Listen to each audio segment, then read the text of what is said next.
Salve, salve família! Graças a Deus estamos aqui em mais um episódio do Me Engana Não.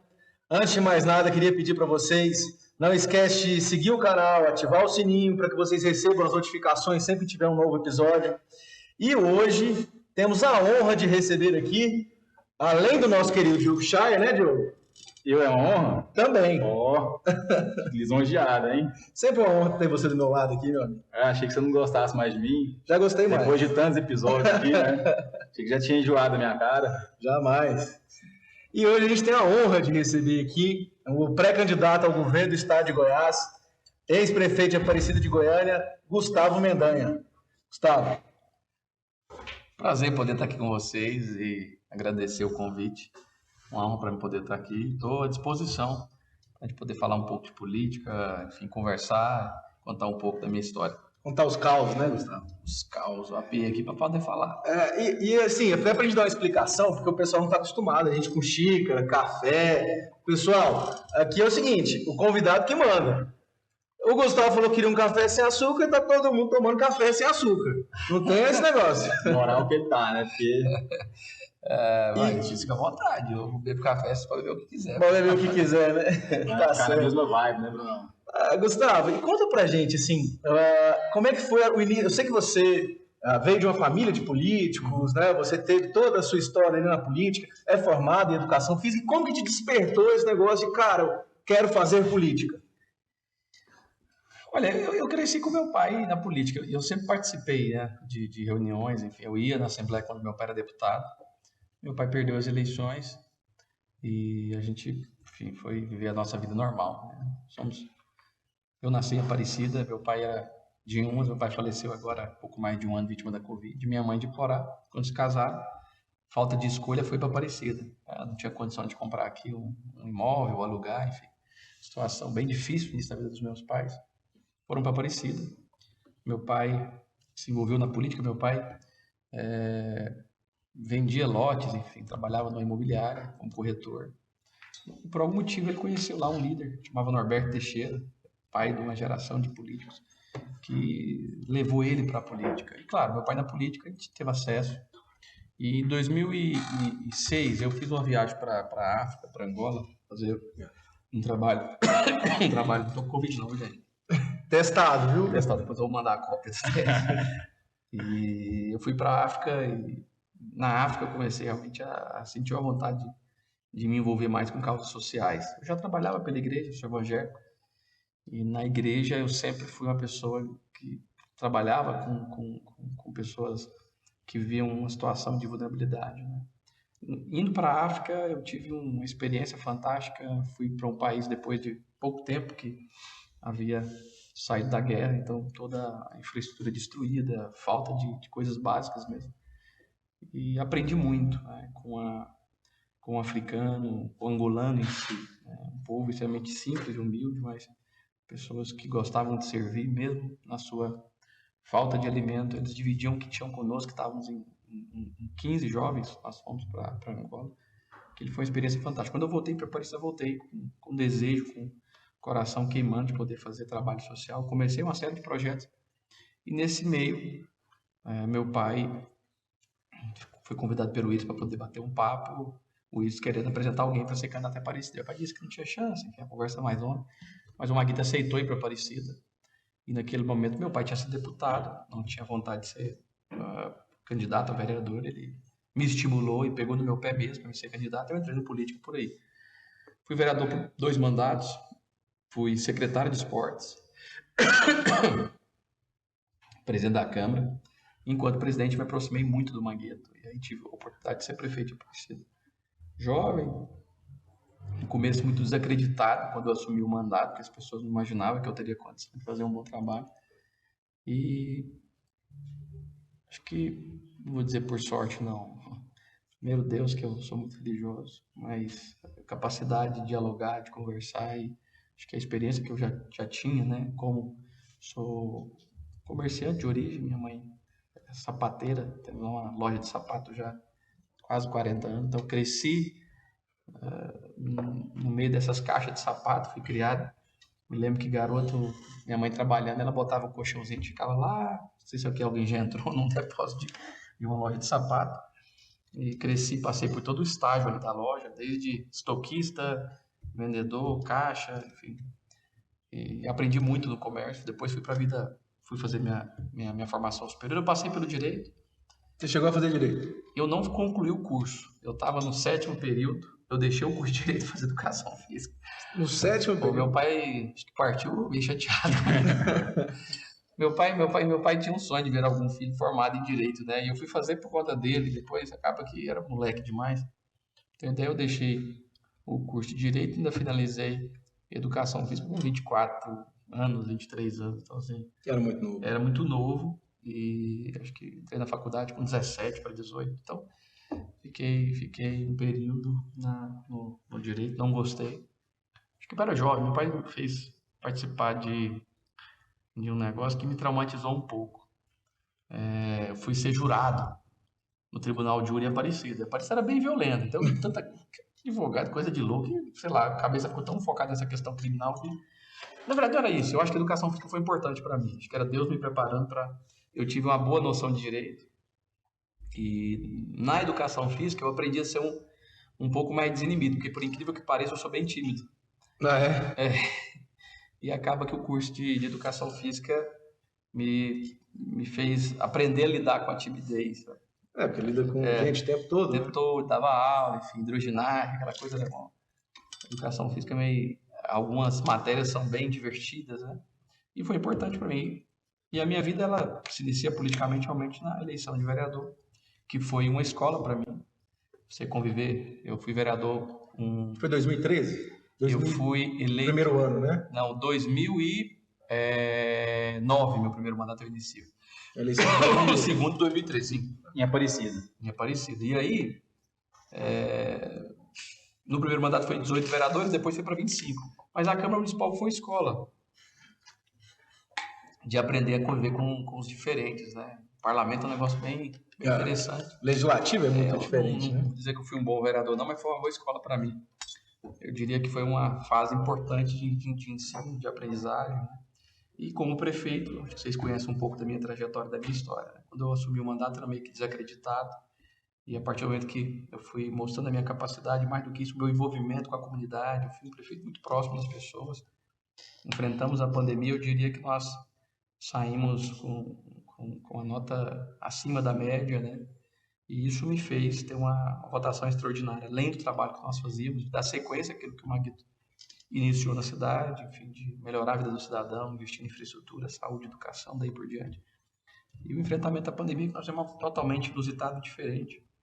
Alguns apostavam que não ia dar certo e, pelo contrário, deu certo. E hoje, depois de fazer uma série de avaliações, andar um pouco no estado, ver que realmente as pessoas estavam clamando por uma alternativa, eu renunciei ao mandato e estou rodando aí como pré-candidato a governador do estado de Goiás. Deixa eu te fazer uma pergunta. A gente sabe que no Brasil não, a forma como que é colocada o sistema político brasileiro, a gente tem uma diferença gritante de como é o legislativo e como funciona o executivo e o judiciário. Tem até pessoas que confundem, acham que o presidente é chefe do judiciário, quando na verdade não tem nada a ver uma coisa com a outra. E você foi presidente da Câmara, lá em Aparecida de Goiânia. Qual que é a principal diferença que você vê do legislativo para o executivo? Pai, o legislativo, enfim, são funções completamente diferentes, né? Então, o legislativo fiscaliza o prefeito, aprova projetos, enfim, debate, cobra, reivindica. O vereador é o para-choque, né, do cidadão da cidade. Então, é onde a caixa de ressonância dos problemas, né? Então, o trabalho do parlamentar, eu estou falando do municipal, você tem outras esferas, né? Mas é completamente diferente do executivo. Em suma, um legislativo ele pode trabalhar sozinho, ele não precisa de trabalhar com parceria, enfim. O executivo já é um trabalho mais em conjunto, né? Eu diria que um bom executivo, para ser eficiente, ele tem que ter características diferentes de um parlamentar. Então, acredito que tem vereadores, deputados, enfim, senadores que conseguem fazer esse trabalho de convergir, de unir, e tem outros que trabalham sozinhos, que são lobos solitários, e que conseguem também, muitas vezes, ter uma sobrevida na política. Agora, o executivo ele tem que saber trabalhar em conjunto, ele tem que saber convergir, ele tem que saber, enfim, ter a união para que o seu trabalho possa ter eficiência, que ele possa ser produtivo. Como vereador, eu confesso que eu não fui, enfim, um vereador acima da média, né? Como presidente, vai me destacar, até porque o cargo de presidente da Câmara, na verdade, ele também é de executivo, né? E é isso, por isso que eu estou te perguntando. Sim, o cargo de presidente da Câmara, ele exerce, né? Ele é o chefe de um poder. Seria tipo um primeiro-ministro? Não seria exatamente o primeiro-ministro, né? Porque você não tem o poder sobre a prefeitura, mas você exerce um cargo de executivo, onde você dialoga com o chefe do poder executivo municipal, você dialoga com o chefe do executivo do judiciário municipal, enfim, você tem uma certa enfim, função de colaborar com a cidade, né? E principalmente equilibrar o parlamento, né? Então é você que dirige os trabalhos, é você que assina, que tem uma característica diferente do vereador em si. E do executivo, você acaba que tem também orçamento, você tem uma dotação orçamentária, você tem uma execução que você faz e você pode ser fiscalizado também pelo seu trabalho. Então, é uma responsabilidade maior. E como presidente da Câmara, eu me tornei muito conhecido, porque à época nós tínhamos pautas importantes para o desenvolvimento da cidade. E enquanto presidente nós conseguimos assim fazer com que o parlamento pudesse entender e aprovar projetos que foram importantes para o desenvolvimento da cidade. O Maguito era o prefeito na época? O Maguito era prefeito. Em Buriti, acho que eu fui vice-prefeito. Eu não fui vice-prefeito. Talvez meu trabalho foi tão importante, né? E nós tínhamos uma proximidade tão grande que as pessoas achavam que eu existia um papel de vice, né? Pelo contrário, eu fui um presidente da Câmara meio que líder de governo, né? Eu consegui equilibrar muito a Câmara Municipal para a gente trabalhar junto com o Maguito. Isso fez toda a diferença para o Maguito no seu segundo mandato. Entendi. Eu fiz essa pergunta porque eu trabalho com política também, e a gente vai vendo aí, tem presidente da Câmara, assim como presidente de assembleias, que se ele, basicamente, ele coloca em pauta o que vai ser votado ali pela cidade. Uhum. E se ele quiser amarrar a administração do prefeito, ou do governador, ou do próprio presidente, ele amarra ela de cima e embaixo, que ele coloca Eu disse, é um poder, né? E o chefe do poder é o presidente. Então, o presidente tem realmente algumas prerrogativas que possibilita atrapalhar muito a gestão de um prefeito. Por isso, né, o bom chefe de executivo, seja do parlamento ou do governo municipal, ou estadual ou federal, ele tem que ter um bom diálogo, né? Isso facilita para que os processos, os projetos possam ter andamento, né? E que, claro, a cidade não fica travada. Eu fiz um trabalho muito próximo ao Maguito, harmônico, né? Isso fez com que a cidade se desenvolvesse muito, né, nos anos que o Maguito esteve lá na prefeitura de Aparecida. O Maguito teve 2 mandatos, né? Sim. E você teve 2 também, né? Estava no seu segundo agora, saiu para ser pré-candidato ao governo do estado. E eu lendo sobre alguns dos trabalhos de vocês, me surgiu uma coisa que eu acho fantástica, porque a gente estava discutindo isso aqui semana passada, justamente nesse podcast. A gente está vindo agora, talvez, para a maior revolução industrial de todos os tempos, que é a internet 5G. Uhum. E quando a gente fala de internet 5G, todo mundo fala assim, vai melhorar isso, a geladeira vai ser o cérebro da casa, ou a televisão. Uhum. Mas a gente esquece de falar que o município tem que aprovar as leis, porque é uma outra antena. E lá em Aparecida, você talvez foi um dos primeiros prefeitos do Brasil que liberou a internet para... não a melhor internet do mundo, mas a pessoa tinha capacidade de receber o WhatsApp e trocar mensagem, que é o que o cidadão ali, da classe C, D e E, precisa, assim, com urgência, né? Hoje é o básico. O WhatsApp é a forma que a pessoa se comunica durante o dia inteiro. Ninguém liga mais um para o outro, tudo por forma... Na verdade, eu fui, acredito, no Centro-Oeste, no Brasil, acho que teve outros prefeitos que trabalharam essa temática, a trabalhar e sonhar um Smart City, né? Uma cidade inteligente. Uhum. E aí a gente fala, né, de casa inteligente, carro inteligente, autônomo, enfim. Você hoje tem a Amazon fazendo entrega de produtos já na sua casa com iFood. Drone, né? iFood. Muita coisa vai acontecer. E o poder público, ele tem tanto que preparar a infraestrutura tecnológica, e aí foi o que nós fizemos em Aparecida. Você pensa que um país, para se desenvolver, ele tem que ter uma infraestrutura organizada, enfim. O asfalto é a infraestrutura básica, né? Para que os carros possam movimentar, a mobilidade. Aí vem o saneamento, aí vem energia elétrica, enfim. A infraestrutura tecnológica também é importante para que nós possamos ter conectividade e a partir daí você trabalhar uma série de projetos, programas, enfim, que permita a nossa cidade ficar um ambiente mais propício de negócio, onde as pessoas tenham mais qualidade de vida, onde as pessoas possam viver e ter mais facilidade. Então, a tecnologia ela facilita a vida das pessoas em vários sentidos e a prefeitura ou a cidade também. Você imagina que você tem uns corredores inteligentes, né, onde os semáforos eles são inteligentes, eles entendem quando você tem um fluxo maior de carro, quando tem um fluxo menor de carro, quando tem um acidente ele pode ficar piscando, enfim, tem uma série de coisas. Estou falando de semáforos inteligentes. A gente tem a questão da iluminação inteligente, que é a iluminação LED, que ela tem uma luminosidade maior com um gasto, um consumo menor De energia, né? de energia. Você tem as câmeras de vídeo monitoramento, que é uma coisa que nós implementamos em Aparecida já. Nós temos lá 650 câmeras nas ruas e avenidas e mais 4 mil, enfim, um pouco mais, um pouco menos já, instaladas em prédios públicos. Então, escolas, CMEs, UBSs, UPAs, hospitais, para você ter realmente a sensação de segurança e mais do que isso, você ter eficiência caso haja alguma ocorrência. Então, você tem leitura facial, leitura de placa de veículo, você tem com as câmeras alerta, né? Quando a pessoa pula um muro, a nossa autoridade ela é avisada de segurança, seja o guarda, seja a polícia militar. Você tem a elucidação de crimes muito mais rápido. Agora, infelizmente, tivemos aí há pouco mais de 2, 3 meses um homicídio de um agente penitenciário. Ele e a sua esposa foram vítimas de um homicídio. E pouco mais de 6 horas nós conseguimos identificar os autores por conta das câmeras de vídeo monitoramento, que fez o perímetro, os veículos que passaram, enfim, conseguiu chegar. Então você tem condição de elucidar crimes. A gente chama isso de cercamento digital. E a ideia é que isso possa reduzir a criminalidade. E reduzir, no caso de Aparecida, em quase 70% o índice de criminalidade. Você tem a questão do prontuário eletrônico na saúde. Você tem toda a vida pregressa de um cidadão dentro de um banco de dados. A proficiência do médico é muito melhor, porque quando você chega, você sabe que o cidadão tem intolerância a um medicamento que às vezes ele não sabe. Tem doença cardiovascular. Eu mesmo, a memória minha é meio ruim, sabe? Eu tive trombose cerebral, a Covid também é uma das coisas que afetou a memória. Mas você imagina uma pessoa simples, né? Às vezes que tem uma intolerância a uma medicação, ela não lembra.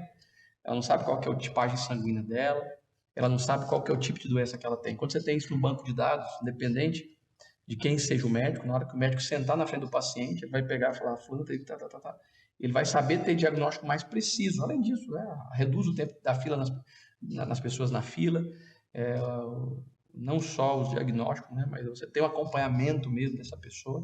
Se a pessoa tiver alguma doença crônica, você tem condição de acompanhar se ela estava medicando, se ela estava no hospital, fazendo as consultas.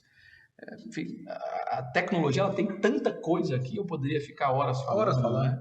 Questão da educação à distância, que é tão importante. Que a Covid mostrou isso muito pra gente. As reuniões hoje, né? Eu tenho visto muitas reuniões serem feitas. A pessoa sai lá de São Paulo, vem aqui apresentar um projeto, ela pode apresentar na televisão, Zoom, né? Google Meet. A inteligência faz com que nós gastemos menos tempo, gastemos menos combustível,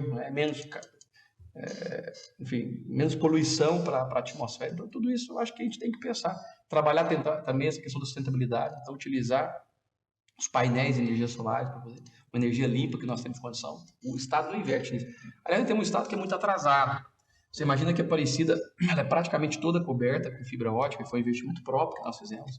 Foi da Prefeitura? Foi da Prefeitura. Se você excluir a Aparecida do Estado, o Estado tem pouco mais de 600 quilômetros de fibra ótica. A Aparecida tem quase 800 quilômetros de fibra ótica. Enquanto o Estado, a média de cidades fibradas de 67,9%, a média do centro-oeste brasileiro é de 84%. Isso porque a Aparecida eleva um pouco esse número do Estado. Tem um Estado atrasado, até porque tem um governador que não tem essa inteligência de entender quanto isso é importante, né? De utilizar a tecnologia na educação, de utilizar na saúde, utilizar na segurança pública, otimizando o recurso, facilitando a vida das pessoas. O lazer que as pessoas podem ter também, né? Assistir as coisas, enfim. Nós conseguimos colocar hotspot livre para a população, aquilo que você dizia, da população ter acesso à internet de qualidade. A pessoa de baixa renda, que às vezes não tem condição de pagar todos os meses a internet, ela tem condição de ter acesso. Na cidade de Aparecida, ela tem esse acesso. E você tem condição de pensar e preparar a cidade realmente para o futuro. Seja a partir do transporte, que também é importante você saber, né, a origem e destino das pessoas, melhorar essa questão da mobilidade da cidade a partir de investimentos precisos. para o deslocamento dessas pessoas. Isso torna a cidade ainda mais atrativa, um ambiente de negócio muito mais propício.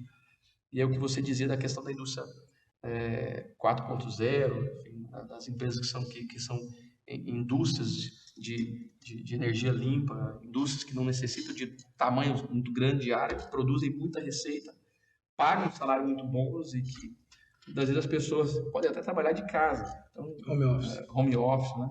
Eu tenho um sonho, né? E eu sonhei isso para Aparecida de Goiânia quando fiz esse investimento, que a Aparecida de Goiânia seja a cidade das startups do Brasil do futuro. Então, esse investimento nós temos é realmente preparando a Aparecida para o futuro. E o que eu quero agora é fazer isso no Estado também, para que nós possamos ter um Estado inteligente, fazer investimentos precisos, inteligentes, para que a gente possa ter um governo mais eficiente e que as pessoas, claro, possam se sentir felizes no ambiente que elas vivem. Gustavo, e quando você fala do Estado, a gente tem instituto de pesquisa, a gente faz pesquisa no Estado inteiro, e toda a cidade que nós vamos, pesquisamos, seja em Águas Lindas, no Novo Gama, em Pameri, em Buriti de Goiás, em Caldas Novas, é lei. Primeiro índice, você faz uma pesquisa pergunta para a pessoa, o que tem que melhorar aqui na sua cidade? E todas, sem exceção, o primeiro lugar é a mesma. Não muda. Muda do segundo, terceiro, quarto, a ordem de cada um. Mas o primeiro sempre é saúde. Ponto. Sempre. E a gente sabe que você fez um hospital agora em Aparecida, agora não, tem um tempo já, e que parece que o Einstein, né, que está fazendo a... Na verdade, não fui eu construir, tá? O Maguito inicia a construção, ele deixou, sei lá, 80 e tantos % da obra concluída, eu assumi e concluí a obra. Você entregou. Comprei os equipamentos, que é importante dizer que uma grande dificuldade de um equipamento como esse não é a construção, é colocar para funcionar. Em média, você gasta X, você vai gastar esse mesmo X, às vezes até um pouco mais, para manter essa unidade, esse equipamento em funcionamento ao longo do ano. Então, se você gastar 100 milhões, você vai gastar em média 110, 120 milhões para poder manter o custo desse equipamento, com funcionário e com insumo, né? E aquele hospital realmente é um equipamento que dá orgulho para todos nós, não só que vemos Aparecida, mas para os goianos, né? Conseguimos salvar lá muitas vidas. Agora mesmo, eu estava em Jataí esse final de semana e uma pessoa, um empresário da cidade, cheguei lá, ele estava me esperando, baita de uma caminhonete, e ficou comigo todo o tempo. Você entendeu, eu não conhecia a pessoa, sabia que ele tinha uma relação com um amigo que trabalha na prefeitura. E no final, você entender aquele cara, eu sei que tem muita gente que está motivado, né, em me ajudar, e no final ele me deu linguiça e almôndega e descobriu que eu gosto de facas e me deu uma baita de uma faca, me deu um punhal. E aí eu, rapaz, obrigado e tal. Eu falei, como é que você me conheceu? Como é que é essa história? Eu falei, bicho, o meu irmão teve Covid e ele ficou 4 dias no Einstein. 4 dias com valor altíssimo, a gente não dava conta de pagar. Vendi algumas coisas e tal, e alguém disse que no hospital lá de Aparecida o tratamento era muito bom. Meu irmão saiu do Einstein e foi... Depois ele deu entrada na UPA e foi encaminhado para o HMAP, foi muito bem cuidado. Eu estou fazendo isso por gratidão, você salvou a vida do meu irmão. Lá de Jataí, e o irmão dele foi salvo em Aparecida. Então o Hospital de Aparecida, ele se tornou uma referência em cuidar de pessoas, né? E você bem disse, né? A gente está, a partir do dia 1º de junho, embora tenha uma medida cautelar do Tribunal de Contas, que eu acredito que em breve vai ser sanada, a gente terá o Hospital Israelita Albert Einstein administrando uma unidade fora de São Paulo, em Aparecida. É a primeira unidade que o Einstein vai administrar, unidade pública fora do estado de São Paulo. Pública, Eles têm aqui uma operação, né? Tem uma operação aqui que eles compraram, o antigo Orion, hoje é o Einstein, né? E o Einstein vai administrar o HMAP. De fato, a saúde, em qualquer lugar que você faça pesquisa, é o item número 1. As pessoas realmente, principalmente, eu acho que por conta da pandemia, né? As pessoas ainda estão com esse temor. E além da pandemia, tem muita doença, tem muitas pessoas que deixaram de fazer diagnósticos e que estão sofrendo, que querem. E o fato do governo realmente não ter uma visão estratégica, prioritária com a saúde, as pessoas estão sofrendo muito. Eu tenho andado muito em estado, vendo muitas pessoas com cirurgias eletivas paradas, pessoa que está esperando tratamento de câncer, jovens, idosos que estão aí chorando, né, esperando a vaga para se tratar. E, infelizmente, o Estado não oferece. falta investimento, falta inteligência, né? Até para utilizar a rede pública, a rede privada que já existe para poder fazer parcerias. PPP, né? Eu acredito muito na PPP. Então, além daquilo que está para ser finalizado, enfim, concluso, você tem alguns hospitais que estão parados no Estado por falta de parceria. O Estado poderia sim assumir, e muitas vezes o Estado quer negócio, né, de entregar alguma coisa nova e tal, mas as pessoas querem um governo eficiente. Então, não é tentar, não, tem que atender, solucionar o problema das pessoas. E, além de não ter construído nada, ele não consegue cuidar das pessoas, não consegue tratar das pessoas. É um governador médico, mas que não tem sensibilidade para tratar. As pessoas estão doentes, o Estado está doente, e ele não consegue fazer nada. Foi bom você tocar nesse assunto. Eu fiz a campanha do Dr. Lucas Antonietti, lá de Águas Lindas de Goiás, que eu citei aqui. E quando a gente fez a Conheço campanha... muito bem. E quando a gente fez a campanha dele, a hora que foi fazer a análise SWOT, a gente foi fazer a qualitativa com a população, o pessoal falou assim, qual que é o seu principal desejo? O pessoal falou, olha, esse hospital. Tem um hospital lá, estadual, você deve saber bem, que ele está 97% pronto, tem dizem que até 8 anos. Dizem que até outubro vai resolver. Tem 8 anos. Ele está 97%. Eu conheço o equipamento. E aí eu não estou fazendo nenhuma crítica, mas é constatar um fato. Quando o Caiado rodou a região em sua campanha, ele falou assim, olha, eu vou inaugurar o hospital e a primeira cirurgia que for fazer aqui, eu vou fazer. Ele estava com o meu candidato ali do lado. Então, eu tenho isso filmado. E a gente já está no último ano de mandato dele. O hospital continua, agora retornou a obra, mas não sai antes de outubro. O problema é o seguinte, o problema é que a política tradicional, os políticos não querem concluir obras que são de outros governos. Então, assim, é aquele negócio, né? Eu vou finalizar e vai dizer que o pai da obra é o Marconi, é o Zé Hélito, é o Íris, entendeu? Uhum. Então, essa é a política tradicional, que, enfim, fica 2 mandatos e não termina a obra porque foi outro governo que iniciou. Infelizmente, eu acredito na boa política, onde as pessoas entendam que aquilo que está funcionando, independente de quem começou, quem criou, tem que continuar. As pessoas, se estão satisfeitas com alguma coisa, você tem. E aquilo que começou, mesmo... Peraí, que nós estamos... Fala, minha princesa, amor da minha vida. Meu amor, estou num podcast, numa entrevista, parei para te atender porque você é a pessoa mais importante da minha vida. Eu paro qualquer coisa para te ouvir. E hoje eu quero te ver. Você precisa de alguma coisa? Nada importante? Você é a coisa mais importante, ué, pode falar. Beijo. É a primeira dama? É claro. Lógico. Ou primeira dama ou filho. Agora é assim, a primeira dama é filho. Maiara. O que eu tava falando mesmo? Você estava falando da saúde, da política de se prometer e terminar entregar, okay. Porque o outro que Antecessor. fez... Então, eu acho que aí falta, né, inteligência, sensibilidade de governantes que, de fato, tem essa questão tradicional da política, né, de não querer concluir uma obra, de não dar sequência a um projeto, né, querer mudar o nome, porque foi o outro governador, foi o outro prefeito, foi o outro presidente. As pessoas têm que, acho que, serem mais inteligentes, sensíveis às pessoas, né? Isso atrapalha muito, e principalmente o entorno. Eu estou andando muito no entorno, sei que são várias as demandas, e a saúde é uma das grandes demandas do entorno, né? O cidadão do entorno não tem os seus filhos nascendo, porque não tem nenhuma maternidade, tem que nascer em outras cidades, até em outros estados, né? A maioria das cidades não tem, né? O DF. A alta complexidade, principalmente, que o Estado deveria se responsabilizar. As pessoas ou são tratadas em Brasília ou são tratadas em Goiânia. Então, sofrimento para esse cidadão. E fora isso, no Distrito Federal, a questão do transporte, que o Estado de Goiás não assume a sua posição e deixa aquele povo órfão, né? A questão da infraestrutura, que é outro problema sério que nós enfrentamos. Nós temos hoje a 3ª pior energia do país, segundo a ANEEL. A infraestrutura precária, as rodovias goianas, a maioria, no estado realmente bem precário. Infelizmente, esse mesmo jeito, né, de fazer essa política mesquinha, né, de não terminar, de não finalizar obras que iniciaram por outros mandatários. Gustavo, você falou um negócio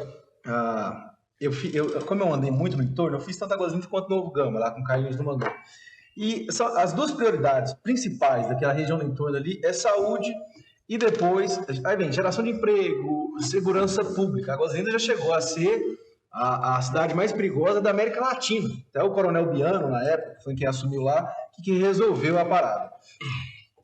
E é uma bandeira que o nosso governador levanta muito. Eu resolvi a segurança pública do estado de Goiás. Ele maqueia os números, ele utiliza. Eu acho que desse período que nós vemos da pandemia, onde as pessoas estavam em casa para poder elencar os números, e esconde muitos números, né? É o que a gente viu, por exemplo, na educação. Eu estava agora reunido com alguns professores, vou dar um exemplo da educação para professores dizendo que em sala de aula, os diretores, quando vê que as notas estão muito vermelhas, falam para os professores rasurar e colocar nota azul para que o IDEB não venha a cair. Então a gente engana as pessoas, os jovens às vezes saem das escolas estaduais sem de fato ter a preparação necessária. Preparação, a capacidade de fazer uma leitura, capacidade de fazer a soma. A prova do Enem que vai determinar o futuro. Sim, é um negócio que, infelizmente, a gente vive em Goiás. E, além disso, o empobrecimento da carreira do profissional, em geral. O servidor público foi deixado realmente de lado. A database, que era algo simples, né, obrigatório, ele levou na barriga. Agora, próximo das eleições, ele começa a tentar enganar o povo mais uma vez. É um governo que realmente não trabalha com verdade e ações extremamente politiqueiras, né? Como os programas sociais ficaram praticamente 3 anos parados e na véspera da eleição é tirado da gaveta. É o governo que nós temos, né? Um governo realmente de fantasia. Infelizmente o povo sofre, né, por essa falta. E você me fez uma pergunta lá atrás e eu posso não dizer isso. Nem todo legislador é um bom executivo. Então, hoje nós temos um governador que foi um bom parlamentar e nós temos que reconhecer, como deputado federal, como senador, mas como governador ele é pífio. Eu te fiz essa pergunta lá atrás justamente porque eu queria saber disso. E aí é um consenso geral. Todo mundo que a gente vai conversar falou assim, olha, o Caiado foi um excelente legislativo, deputado federal, foi senador, só que o perfil dele... Agora eu vou só contestar uma coisa, viu? Ele era bom na oposição, porque como situação ele não fazia muita coisa não. Agora ele era bom para brigar, numa guerra ele é ótimo. Então, você fala o VTZero. Bom no VT. Bom no VT, exatamente. Então, você não tem obras, o Maguito mesmo dizia, né? Que se na eleição passada de governo ele dizia que se você achasse uma obra, um tijolo plantado pelo senador, pelo deputado federal, ele dizia que ele renunciava ao mandato de prefeito Aparecida. E, de fato, nunca foi feito nada enquanto parlamentar, e outros parlamentares conseguiram levar muitos recursos para as cidades, né? O caso do Jovaí, do Sandro, da Lúcia, enfim. O Demóstenes, quando foi senador, ajudou muito Goiás.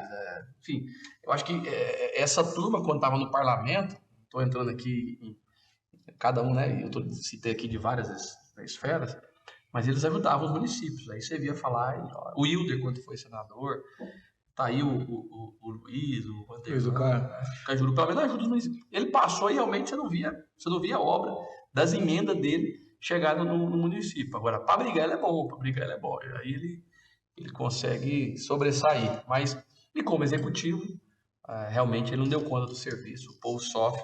Ele teve uma votação extraordinária. Se somar dele mais o Daniel, que é o vice escolhido por ele, dá mais de 70%, né, dos votos válidos daquela eleição. Hoje eles têm pouco mais de 30% da indicação de voto. Então as pessoas não estão felizes, satisfeitas com o modelo de governança que nós temos hoje. E não só pelo que você falou aqui, Gustavo, mas também pelo que a gente acompanhou de você. Você não é um cara muito de VT, né? A gente acompanha e... Lacrador. No que fica querendo conquistar votos pela internet, né? Que hoje virou moda, né? Depois do Bolsonaro até, não falando do Bolsonaro. Mas eu queria te perguntar, então, para quem gosta de VT, de assistir, a gente não vai ver você dançando desenrola, bate, dança de ladinho. No Mendanha não vai ter isso, não? O que você acha disso, Mendanha? Eu não vou criticar. Cada um tem o seu jeito de querer chamar a atenção, né? E ele tenta chamar a atenção do público jovem, até porque o grande adversário que ele tem é jovem, né? Eu utilizo bem as redes sociais, eu acho que é um canal fantástico. A rede social, ela democratizou a informação. Então, antes, principalmente uma pessoa como eu, na oposição, teria muita dificuldade de chegar até as pessoas. Então, hoje, além de você, um podcast como esse, né, eu agradeço a oportunidade, que é uma forma de comunicação diferente da tradicional, nova, né, do jornal. Hoje, o governo investe muito em mídia. Então, acaba que alguns veículos, que até pouco tempo eu tinha uma relação extraordinária, hoje eu sofro ataques diariamente desses veículos e que passei a ser uma pessoa não grata, né? E ele tem esse instrumento. Agora, a rede social, de alguma forma, com esse celular aqui eu faço lives, eu converso, inclusive, eu acho que faço algo um pouco inusitado, que é nas minhas lives conversar com as pessoas ao vivo, eu abro meu canal para poder as pessoas fazerem reivindicação, enfim, nesse momento falando com gente de todo o estado, e algo que para mim é importante, né? Muitas vezes a dificuldade que eu posso ter de alguns veículos que não me dão espaço ou que só fazem falar mal de mim, eu tenho aqui o meu canal próprio, onde eu tenho hoje quase 200 mil inscritos e que eu tenho comunicação direta com eles. Então isso aqui é fantástico. Então eu não vou dizer que não tem sem querer. Eu não vou aqui criticar pela dancinha, embora a gente quer, né? Porque a gente quer trabalho. Não criticar, mas você acha assim que você acha que foi Desespero. Jogada de marketing. Foi bom para você? Você acha que foi bom para você? Quando você viu, você falou assim, porra, obrigado. Parece uma piada de mau gosto, né? Enquanto as pessoas estão passando dificuldade, passando uma série de problemas, ver um governador dançar e meio que parece uma gozação das pessoas que estão sofrendo. Agora, ele tem todo o direito de utilizar as redes sociais da forma que ele quiser. Agora, o que a gente esperava dele é que ele pudesse ter uma entrega maior, que ele pudesse ajudar as pessoas, que ele pudesse levar políticas públicas que pudessem ajudar as pessoas mais simples, que fizesse investimentos em infraestrutura que são tão importantes para melhorar a vida do cidadão, diálogo aberto com todos, né? Principalmente da pandemia. A pandemia a gente viu a forma dele autoritária. Eu não preciso do seu voto. Porque o que impressiona, Bruno, eu até fiz essa pergunta para o Gustavo, porque o que impressiona é o seguinte, a gente geralmente costuma ver isso de quem? Daquelas pessoas que estão lá no 8º colocado, por exemplo, de um Ciro Gomes da vida, de um Dória da vida que até desistiu. Aqueles que não têm chance nenhuma, mas o Caiado vem caindo muito nas pesquisas. Ele é hoje o governador, a rejeição aumentando. Um dos principais candidatos. Ele tem saído para visitar alguma cidade, tem levado um batalhão com ele, com medo realmente de levar vaia, e utilizando inclusive forças de segurança, que eu sei que eles ficam contrariados com isso, mas são servidores, né, para poder realmente, de alguma forma, não receber a hostilização da população, como aconteceu em Rio Verde, como aconteceu em Porá, como aconteceu em Porangatu, como aconteceu em Quirinópolis, como aconteceu em Quirinópolis. Isso vai acontecer muito, porque as pessoas realmente não estão satisfeitas, e ao invés de você receber do governo trabalho, receber do governo, né, investimentos, o governador brinca com a cara das pessoas. E você acha que, você citou que ele foi hostilizado em Rio Verde, não só ele, como prefeito também foi hostilizado, você acha que ele foi hostilizado em função da classe ruralista que está insatisfeita, por exemplo, com as estradas, como você disse, ou por conta do bolsonarista que votou nele em 2018 e viu, achou que foi uma traição? Não, é difícil você... Acho que são todos, né? Tinha muito evangélico lá, tinha muito militar, tinha muito produtor rural, tinha muito bolsonarista. Eu acho que são todos, né? Que não se sentem felizes, né? Que sentem que foram traídos, que estão desamparados, que foram enganados. Essa população realmente... E é engraçado que você faz pesquisa. Há 8 meses atrás, talvez, um ano atrás, você não conseguia achar rejeição no governador. Você via que ele tinha um alto grau de conhecimento, você vê que ele tem até um governo, não vou dizer que é mal avaliado, mas a intenção de voto dele nunca foi alta, né? Sempre na casa dos 30 e poucos, e a rejeição baixa. Então, eu ficava até tentando entender isso. O que a gente vê, talvez, é que as pessoas, pelo medo, e a tradição da família Caiado, todo mundo sabe, né? As pessoas têm um pouco de... Goiânia só existe por conta disso. Lembrança, né? Tem alguém que fugiu de Goiás com medo. Pedro Ludovico fugiu de Goiás e fundou Goiânia por conta da família Caiado. Nada contra, isso é história. Matutina Meia Potência, que foi o primeiro jornal do estado de Goiás. Sim. Então, o que acontece é que eu vejo que de Rio Verde para frente, parece que Goiânia deu um grito de liberdade. As pessoas não estão mais com medo de manifestar, de dizer que rejeitam, de dizer que não querem mais esse governador à frente do Palácio Esmeralda.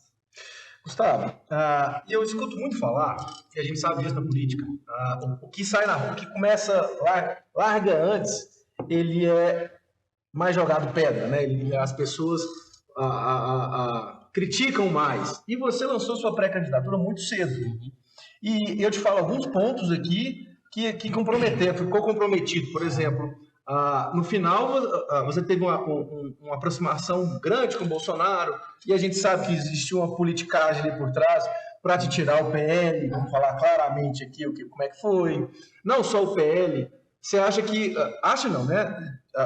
Que você ter lançado a sua campanha muito cedo deixou você vulnerável para que sua oposição, ou o Caiado, ou o Major Vitor Hugo, por exemplo, fosse articulando por trás para te deixar... Eu acho que quem iniciou o processo foi o Caiado quando ele escolhe seu vice. Eu acho que quem startou esse processo foi ele. E claro, acho que todos nós que estamos, principalmente contra o governo, a gente tem que se movimentar. E no meu caso, eu tenho uma coisa que pode ser um problema e também não é, que é o fato de ser desconhecido. Porque o duro é ser conhecido e ser rejeitado, sair e ser vaiado. Eu não tenho esse problema. Mas eu tenho que andar muito para que as pessoas possam me conhecer. O goiano hoje, ele sabe que um garoto, um jovem, de uma cidade importante do estado de Goiás, teve uma votação extraordinária e que as pessoas aprovaram o seu governo. Então, hoje as pessoas querem conhecer essa pessoa. Foi a maior votação do Brasil. Foi uma votação no Brasil. 98%. 98,8%. Então, assim, eu tenho um dever de casa de rodar, andar, conversar com as pessoas, me apresentar, dizer o que nós fizemos, e principalmente os caminhos, né? Que nós temos feito nos encontros regionais, conversado com as pessoas. E, claro, também utilizar um espaço como esse para poder levar informação um pouco da minha história. E seu trabalho, ele chamou muita atenção da população goiana em geral, mais de Goiânia e Aparecida, que estão mais próximos, né, do que no próprio estado. O estado está conquistando com o tempo, né? E o que acontece? Antes até de pensar em governo, e o Bruno lembra disso, na eleição passada para prefeito de Goiânia, já existia um clamor gigantesco, porque Goiânia e Aparecida é quase a mesma coisa, né? São muito próximos, todo mundo está cidades irmãs. Irmãs, né? E um clamor muito grande, até porque Goiânia estava muito refém de ter um bom prefeito. A gente não tem bom candidato para prefeito tem muitos anos. A que o Luiz ganhou passado, infelizmente, ele já estava, sabe, foi muito pelo nome. E já tinha um clamor muito grande de você como prefeito de Goiânia, né? O pessoal clamava muito. E passado isso, não se candidatou a prefeito de Goiânia e está candidato no governo agora. Eu queria saber se você acha que um dos grandes pontos que, para mim, que já conheci seu trabalho, e que chamou a atenção de mais pessoas, foi na questão na época do Covid, do escalonamento, que assim, o estado inteiro olhou para aquilo, não foi só Goiânia, foi quando parou o estado inteiro e falou, todo mundo quer trabalhar, ninguém pode, mas em Aparecida o Gustavo fez um estudo e tá todo mundo lá trabalhando, né? E ninguém morreu mais em Aparecida do que morreu em Goiânia, do que morreu em Rio Verde. Morreu menos pessoas em Aparecida do que Goiânia, do que o estado. Então a pergunta é essa, sobre o escalonamento. Você acha que isso foi o Covid foi bom para ninguém, mas a sua forma de agir, de administrar essa crise durante esse problema, que foi um problema nacional, mundial? Eu não tenho dúvida disso. Eu acho que eu tinha uma aprovação alta, acima dos 70%, chegava quase 80%. Que quem mexe com isso, você sabe que dificilmente eu perderia as eleições. E quando veio a Covid, e foi algo assim realmente inesperado, a Covid foi algo muito sério que afetou milhões de pessoas do mundo todo. Eu perdi meu pai com a Covid, perdi a Marito, perdi tanta gente conhecida, pessoas desconhecidas, mas que eu como prefeito me sentia um pai. Então cada pessoa... O próprio Cocar também, que era um parceiro seu. Pai, perdi muita gente conhecida, né? Ex-prefeitos, perdemos o Tião Viana, que foi prefeito da cidade, ex-vereadores, e continuamos ainda perdendo algumas pessoas, né? A Covid ainda tem levado as pessoas que têm mais vulnerabilidade, embora num número muito pequeno, mas o enfrentamento à Covid foi algo que me impulsionou, e aí eu tenho que agradecer, do ponto de vista de conhecimento, o Caiado, que me atacou a todo tempo, me chamava de irresponsável, fez com que as pessoas tivessem o interesse. E de fato foi um modelo muito equilibrado, né? Diferente do Caiado, que quando foi questionado, ele dispensou o voto, ele tentou colocar trabalhador contra o empregador. Eu vou tocar nisso ainda mais pra frente. Eu tive muito equilíbrio, assim, de conversar com as pessoas. Eu subi num carro de som para poder falar para as pessoas ter paciência, porque quando a gente começou com o escalonamento, isso é interessante. Sim. O Caiado tinha aberto o estado sem critério. E não, lá em Goiânia tá tudo aberto, aqui tem que fechar um dia na semana, e bravo comigo, né? E eu tinha calma, gente. Daqui a pouco vai fechar de novo, e a gente vai ter agora um modelo que vai ser importante. Me ajuda, confia em mim. As pessoas confiaram em mim. E isso fez toda a diferença, porque você bem disse, é verdade, os números de aparência são impressionantes. Não só da baixa letalidade, porque não é só o escalonamento. Nós testamos muito. A Aparecida testou mais que todo o estado de Goiás. Você tem 7 milhões e poucos de habitantes em Goiás, a Aparecida tem 600 mil. Então, 8%. Nós praticamente empatamos com todos os outros municípios goianos mais do estado de Goiás. Ampliamos o número de leitos. Com a inauguração do hospital, nós tivemos condição de ter aí quase 300 leitos, 380 leitos de UTI, semi-UTI. Nós fizemos monitoramento de paciente, utilizando tecnologia, que é o que é mapeamento de calor, telemedicina, então foi muita coisa que foi feita. Oxímetro para a pessoa que tinha um problema mais grave. A gente medicava muito rapidamente, em vez de esperar a pessoa ficar ruim. E quando nós iniciamos o modelo de escalamento, antes de iniciar, eu fiz uma série de reuniões. Falei com 5 mil pessoas, algumas pessoalmente, mas a maioria com reuniões virtuais. E no começo, as pessoas todas me criticavam, não sei o quê, porque o Caiado tinha aberto. Quando, na segunda semana, terceira semana, não sei exatamente, o Caiado decreta o fechamento e as pessoas continuam trabalhando em Aparecida, aí de vilão eu passei a ser o quê? Herói. Sim. E não foi só do Aparecidense. Aí vocês aqui de Goiânia, eu quero agradecer o povo de Goiânia.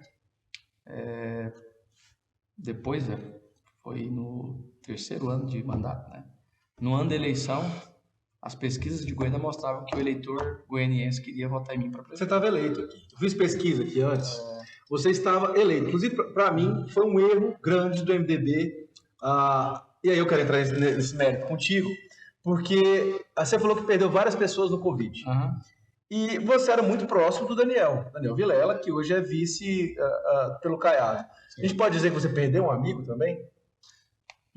Capaz. Eu não tenho problema com essas coisas, eu sou muito maduro, né? O Daniel que deixou de falar comigo. E, bom, se ele quiser voltar a falar comigo, eu não tenho. Eu olho para o futuro e essas coisas acontecem na vida. Eu já briguei com meu irmão, já briguei com a minha mulher, já briguei. A gente tem que aprender a superar. Eu espero que o Daniel tenha maturidade de passar as eleições, de entender que foi um processo. Eu não sinto que ele me traiu. Fiquei muito chateado, porque a gente tinha um combinado de trabalhar até certa hora e depois fazer pesquisa e tomar decisão junto. Ele decidiu ir para o Caiado sozinho. E eu nunca duvidei que o Caiado estaria mal e que nós teríamos condições de lançar a candidatura. Poderia ser a dele, eu disse para ele várias vezes. Se você quiser ser candidato, você tem meu apoio. Só que o contrário não serviu. Eu não servi para ter o apoio dele. Mas faz parte da vida. Sei que o eleitor, na verdade, não se preocupa com isso. Eu lamento, porque eu gosto muito do Daniel. Tinha o Daniel como irmão. Lutei pelo Maguito, lutei por ele em vários momentos. Como ele também lutou por mim, nós tínhamos reciprocidade. As eleições do Maguito, me lembro muito bem. Faltando 20 dias para as eleições, o Maguito muito mal, entubado, caindo nas pesquisas. Eu licenciei do cargo de prefeito de Aparecida e fui fazer campanha em Goiânia com o Maguito. Então, sempre tive muita gratidão, muita lealdade ao Maguito, ao Daniel. E quando ele fez, eu acho que fiquei chateado, não só por mim, mas principalmente pelo Maguito, pelo meu pai, porque o Caiado foi muito mal, foi muito ruim as ações dele com o Maguito. E com o meu pai também, ele fez algo que me deixou entristecido. Então, esse tipo de pessoa, para mim, não serve para andar comigo. Se não serve para andar comigo, não serve para ter meu voto. Entendi. Gustavo, e você está enfrentando aí uma campanha, uma pré-campanha agora, neste caso, né? As eleições começam agora dia 16 de agosto, a campanha de fato. E a gente está vendo, até o Diogo já entrou nesse assunto do desenrola, bate, joga de ladinho, mas e eu concordo que seja muito isso, é o Caiado tentando buscar esse público mais jovem, ao qual ele não conversa bem faz tempo, e a gente vê você com uma desenvoltura muito grande. Qual que é a importância que você entende hoje que uma campanha digital bem trabalhada, bem focada e bem impulsionada tem na vida de um candidato? Eu acho que é um instrumento fantástico. Nós temos, né? Ainda eu acho que a campanha tradicional não vai deixar de existir, pelo menos a curto prazo. Eu acho que até no futuro vão ter outros jeitos de fazer campanha, mas a propaganda eleitoral ela continua importante. Mais do que isso, as pílulas, né? Elas são inseridas ao longo da programação. Mais importante que a campanha, até, eu diria. Sim, você tem as carreatas, que é um negócio, somente no interior. Faz muito efeito. Faz um efeito fantástico, as reuniões, enfim. E eu acredito muito que as mídias sociais, e aí você tem uma série de formas de chegar ao eleitor, é um instrumento importante, eu diria, para uma eleição. Eu não vou dizer que é o principal, mas eu acho que tende a ser ainda, e mais ainda no futuro, algo que nós não vamos viver mais sem as mídias sociais. Eu acho que daqui a pouco, talvez, alguns tipos de ações em campanha não vai deixar de existir. Mas as mídias sociais e essa forma nova de fazer política, cada vez mais ela vai ter espaço. Porque se você for pensar assim, uma reunião que você gasta aí, 2 reuniões de manhã, 2 reuniões à tarde, você consegue fazer 4 reuniões pelo Zoom só no período da manhã. Né? Você consegue ter uma abrangência, ter uma audiência muito maior do que você ficar reunindo. Eu diria até que hoje uma campanha moderna, 50% não é rede social, é internet. Né? A gente fala sempre de rede social, mas esquece que o principal buscador hoje é o Google. Aí você tem que ter um site, eu olhei o seu é muito bem feito. E assim, até para a gente já ir finalizando, porque eu sei que você tem compromissos depois, eu queria saber, não sei se você já pode falar, mas quais são as principais bandeiras do Mendanha para campanha ou para pré-campanha ao governo do Estado? Porque a gente fala muito, e eu acho que a campanha vai muito nesse sentido. A gente critica muito, fala muito, e aí é o certo também de apontar onde está o defeito, mas a gente esquece, às vezes, da parte propositiva, de falar assim, escuta, aqui eu faria diferente, faria desse jeito. Quais são as propostas, as bandeiras que o Mendanha... Bom, eu acho que tem coisas que não tem como nós não termos debates e fazer assim encaminhamentos. A questão da saúde. Se ela continua prioridade, é porque realmente o Estado não consegue atender a demanda que nós temos. Ela não deixou de ser prioridade, porque as pessoas continuam sofrendo. Eu acho que você tem que pensar alguns instrumentos. Eu já comecei a dizer um pouco daquilo que eu vou fazer. Fazer, por exemplo, as parcerias público-privadas, com as redes existentes, para poder zerar a cirurgia eletiva, zerar os exames, né, de imagem, exames, enfim. Os diagnósticos são importantes e que são, né, perenes também, não deixa de existir, as pessoas sempre vão ter que fazer novos exames. Então, eu acredito muito na parceria e na saúde, na educação. Acho que nós temos condições de avançar para aumentar a eficiência, a capacidade de atendimento, ou de vagas para serem ofertadas, né, para alunos.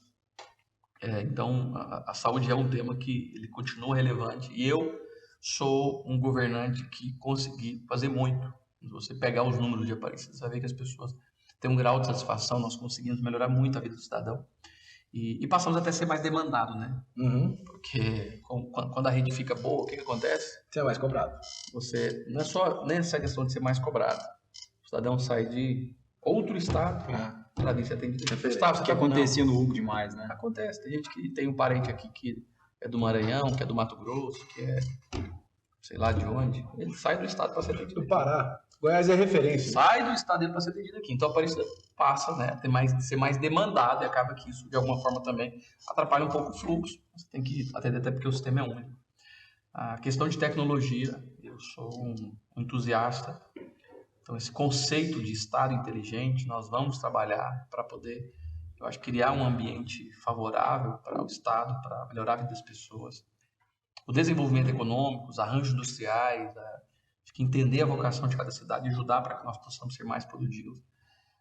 Trabalhar com agronegócio, que é uma das forças motrizes do nosso estado. A maior potência. O agro tem segurado a nossa economia, então a gente tem que ter um trabalho voltado com o agro, né? Aí uma coisa que eu tenho proposto é escutar as pessoas. Então, o meu plano de gestão não vai ser engessado. Nós vamos sim estar ouvindo todas as facetas da sociedade para a gente poder saber o que nós podemos também oferecer de novo naquilo que as pessoas me demandaram. Existe alguma proposta de você fazer para o Estado a mesma coisa que você fez em Aparecida, de liberar a internet para todo cidadão? Sim. O conceito de Estado inteligente, cidade inteligente. Parte daí. Das pessoas ter acesso, das pessoas se conectarem. Então, nós vamos trabalhar isso sim. Então, a questão do vídeo monitoramento, que você otimiza recursos para reduzir a criminalidade. Uma das coisas que nós estamos trabalhando pela ineficiência energética, nós vamos trabalhar alguns projetos para melhorar a condição do empresário de produzir. Então, essa é uma reclamação que praticamente todas as cidades que eu entro, as pessoas estão reclamando da qualidade da energia. Isso tem atrapalhado o nosso desenvolvimento, né? Nós temos um problema sério que é o regime de recuperação fiscal, que vai impedir alguns investimentos, enfim, impede que nós possamos dar alguns benefícios, algo que nós estamos estudando também para que nós tenhamos responsabilidade para não fazer o que esse governo fez. O governador prometeu em toda a reunião que ele fez no estado que iria reduzir o ICMS do combustível. Assumiu o que ele fez? Aumentou.